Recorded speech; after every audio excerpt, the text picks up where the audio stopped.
Guess what day it is, folks? No, it's not hump day. It's finally Friday. Guess who this is? No, it's not Tom Cruise. It's not Brad Pitt. It's Michael on the Graveyard Shift in the wee hours of the dead of night. With your daily trivia question once again. What a crazy week this has been. Props to NC State yesterday for having a wellness day, pausing all activities and having a wellness day for everybody's mental health. Proud to be a part of the pack for that, for sure. And I hope everybody's week has been good. Let's wrap it up and get to the weekend. So, moving right along, the answer to the previous trivia question was Richard Nixon's phrase, the great silent majority. Now, Richard Nixon did not...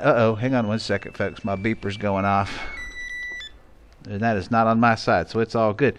So, Richard Nixon did not, by any means, invent this phrase or come up with this phrase, but he popularized it. Okay, so the term silent majority was nothing new, really, in the political or social contexts. It was popularized, like I was saying, by President Nixon, however, in a televised address on November 3rd, 1969, which was, of course, the focus of the trivia question, in which he said, quote, "And so tonight, to you, the great silent majority of my fellow Americans, I ask for your support." Now, in this manner, Nixon was referring to those Americans who did not join in the large demonstration against the Vietnam War at the time, which was a huge movement, were not part of the counterculture, which is what the movement was known as, and who did not participate in public discourse. Nixon, along with many others, saw this group of That's my beeper again. Saw this group of middle Americans as being overshadowed in the media by the more vocal minority, or in other words, the anti-war movement is basically what they were. It just seems like it's off, to the great silent majority. That's like kind of like jumbo shrimp or military intelligence to me. I don't understand that phrase, especially if the more vocal minority is the louder aspect of that. But anywho, that's just me.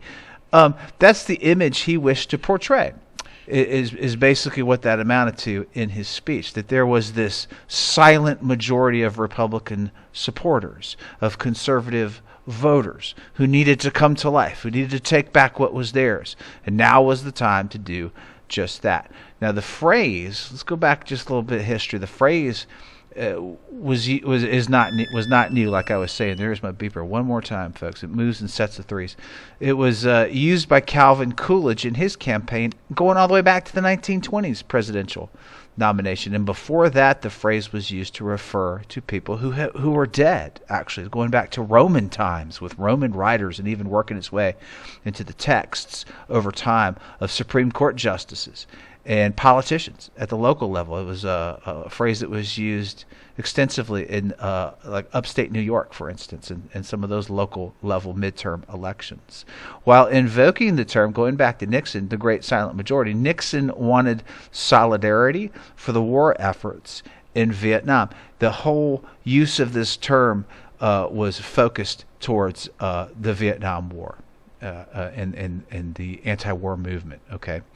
At the same time, he wanted to point out that he had withdrawn some of the soldiers, supported what was known as the Vietnamization of South Vietnam, where South Vietnam could assume more responsibility for the war going on there, and it was only fit to settle for peace with honor, as he called it, in Vietnam. He used that phrase as well in the speech. Overall, he pledged that the United States was going to keep our commitment in Vietnam, and he needed the great silent majority's help to implement this agenda heading into 1970.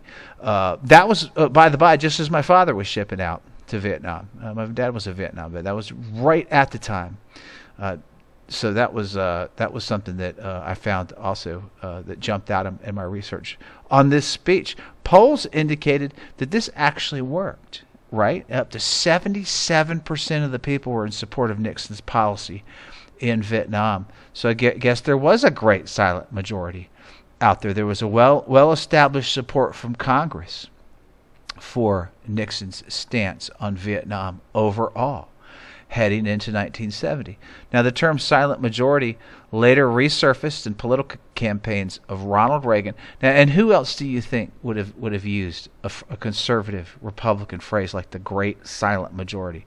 You got it, Donald Trump. It most definitely surfaced in the 2016 and the 2020 elections with Trump's campaign. You will probably see it again. I can almost guarantee you will probably see it again in 2024 or even next week, for that matter, during the 2022 midterm. So keep an ear out for it, folks. Keep an ear out for it to the media, to the talking heads, and see if that phrase doesn't pop up.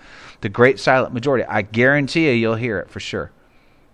All right, folks, off we go into a beautiful Friday, getting ready for a beautiful weekend for November 4th. Here we go, brand new trivia question. On this day, in 1939, going back to the 30s, at the 40th Chicago Auto Show, the Packard Motor Car Company unveiled the first car ever to feature this, which you could get installed as an added option for only $279. It was pretty cool, actually. Good luck, folks. Have a fabulous Friday. Thanks for being fabulous group of people.